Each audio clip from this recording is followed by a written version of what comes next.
வணக்கம் மக்களே. இன்றைக்கி நம்ம பார்க்க போகிற வசந்த கால நினைவுகளாக ஆயிரம் நிலவே என்ற பாட்டு தான். இந்த பாட்டு இடம்பெற்ற படம் அடிமை பெண். இந்த பாட்டை பாடியவர் எஸ்பி பாலசுப்ரமணியம், சுஷிலா. பாட்டை எழுதியவர் புலமை பித்தன். இசை அமைத்தவர் கேவி மகாதேவன். படம் வெளிவந்த ஆண்டு 1969. அதாவது பாலசுப்ரமணியன் என்ற ஒரு பையனை எம்எஸ்வியோடைய நண்பர் ஒருத்தர் கொண்டு வந்து அறிமுகப்படுத்துகிறார். இவருக்கு சரியாக தமிழ் பேச தெரியலை, தமிழ் உச்சரிப்பு வரலை. உடனே அவர் மறுத்துடுறாரு. நல்லா தமிழ் தெரிஞ்சாதான்ப்பா தமிழ் பாட்டு பாடலான்னு சொல்லி போய் தமிழை கற்றுக்கிட்டு வான்னு சொல்கிறாரு. ஆனால் குரல் நல்லா இருக்குது. மலையாளத்துலேயோ இல்லை தெலுங்குலேயோ பாடும்போது குரல் நல்லா இருக்குது. ஆனால் இப்போ தமிழ் உச்சரிப்பு வரலேன்னு சொல்லி அனுப்புகிறாரு. அவங்க எஸ்பி பாலசுப்ரமணியம் 2 வருஷமாக தமிழ் கற்றுக்கிறாரு. போஸ்டர் எங்கே பார்த்தாலும் போஸ்டரில் ஒட்டிருந்தாலும் படிப்பாராம், எங்கெல்லாம் தமிழ் எழுத்துப்படுதோ அங்கெல்லாம் படிப்பாராம். அப்படி தான் கற்றுக்கிட்டு இருந்திருக்காரு. ஒரு நாள் தெய்வ செயலாக விஸ்வநாதன் அவரை சந்தித்திருக்காரு. என்னப்பா உன் பேர் பாலசுப்ரமணியம் தான்? ஆமாம் நான் தான். 2 வருடமும் மறக்கலை பேரை. இங்கே என்னை வந்து பார்க்குறேன், நீங்கள் தான் தமிழ் தெளிவாக தெரிஞ்சுட்டு வர சொன்னீங்களே. சரி இப்போ நல்லா தானே தமிழ் பேசுகிறேன், வந்து பாருன்னு சொல்லி அவரை கூப்பிட்டு போய் ஒரு திரைப்படத்தில் பாடல் ஒன்று பாட வைக்கிறாங்க. அந்த படம் ஏதோ காரணத்தால் தடைப்பட்டு போகுது, பாட்டும் வெளிவரலை. அது ரொம்ப வருத்தப்படுறாரு. வருத்தப்படாத, உன்னை எப்படி நான் பாட வைக்கிறேன்னு சொல்லி சாந்தி நிலையம் அப்படிங்கிற படம், ஜெமினி கணேசன் நடிச்சிருப்பார். அந்த படத்தில் இயற்கை என்னும் இளைய கண்ணி என்ற பாடலை பாடியிருக்காரு. ஆனால் அந்த பாடலை விட முதல்ல வந்த பாட்டு ஆயிரம் நிலவேவா, அது கொஞ்சம் காலதாமதமாக தான் வெளிவந்தது. முதல்ல இவருக்கு வந்த பாட்டு ஆயிரம் நிலவே வா, அந்த பாட்டு தான் எம்ஜிஆருக்காக பாடியிருக்காரு. பாருங்க, அதாவது டிஎம்எஸ் உடைய குரலுக்கு இணையாக இவருடைய குரலும் இருக்குன்னு கண்டுபிடிக்கிறாங்க பாருங்கள். ஒரு இசைக்கலைஞர் ஒரு பாட்டு பாடக்கூடியவங்க எப்படிப்பட்டவங்களாக இருப்பாங்கன்னு அவங்களுடைய திறமையெல்லாம் கண்டுபிடிக்கிற அளவுக்கு இந்த இசை அமைப்பாளர்களுக்கு இருக்கும்போது நமக்கு பிரமிப்பாக தான் இருக்குது.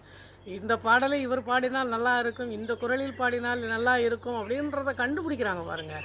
அப்படி எண்ணற்ற பாடகர்கள் வந்தபோதும் புதிதாக ஒரு பாடகரை அறிமுகப்படுத்தி இன்றைக்கி ஒரு மிகப்பெரிய பாடும் நிலாவாக இருந்தவர் எஸ்பியினுடைய பாட்டை கேட்டு மயங்காதவர்களே இல்லையா.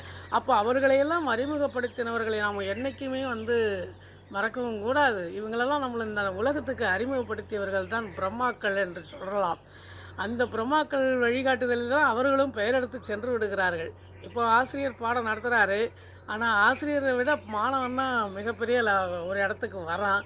அப்போ அந்த ஆசிரியர் இவன் எப்படி பெரிய ஆளாக வரலான்லாம் நினைக்க மாட்டார், சந்தோஷப்படுவார். நம்மக்கிட்ட படித்த மாணவன் இந்த அளவுக்கு வந்திருக்கானேன்னு. அதே மாதிரி தான் எல்லா இடத்துலையுமே அப்படித்தான் யோசிப்பார்கள். வாங்க பாட்டுக்கு போகலாம்.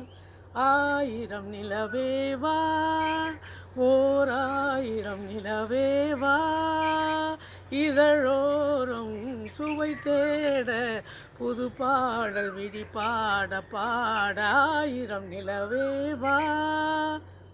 நல்லா இருக்குல்ல? நான் பாடுறது அப்படி தான் இருக்கும். ஆனால் எஸ்பியுடைய குரலும் சுஷிலாவுடைய குரலும் 2 பேரும் ஒன்றாக பாட்டு வரும் பாருங்க, நல்லா இருக்கும். குரல் ஒரே அமைப்பாக இருக்கும், கொஞ்சம் கூட பிசுறு தட்டாது. ஒரே குரலில் 2 பேரும் பாடியிருப்பாங்க. அற்புதமாக இருக்கும், கேட்பதற்கு ரம்மியமாக இருக்கும் காதுக்கு. எம்ஜிஆர் அவர்களும் ஜெயலலிதா அவர்களும் இந்த படத்தில் நடிச்சிருப்பாங்க. அடிமை பெண்ணில் ஜெயலலிதாவும் அவங்களும் இணைந்து பாடுவாங்க. சொல்லவாவேன்னு எம்ஜிஆருக்கே ரொம்ப பிடிச்சி போச்சு எஸ்பியுடைய குரல்லாம். இளமையான குரல் அல்லவா, ரொம்ப பிடிச்சி போயிடுச்சு அவருக்கும். டிஎம்எஸ் குரல் இதுவும் பரவாயில்ல, அவருக்கு ஈக்குவலாக வருதுன்னு சொல்லி இயக்குனர்கிட்டையும் சொன்னாரா எம்ஜிஆர்.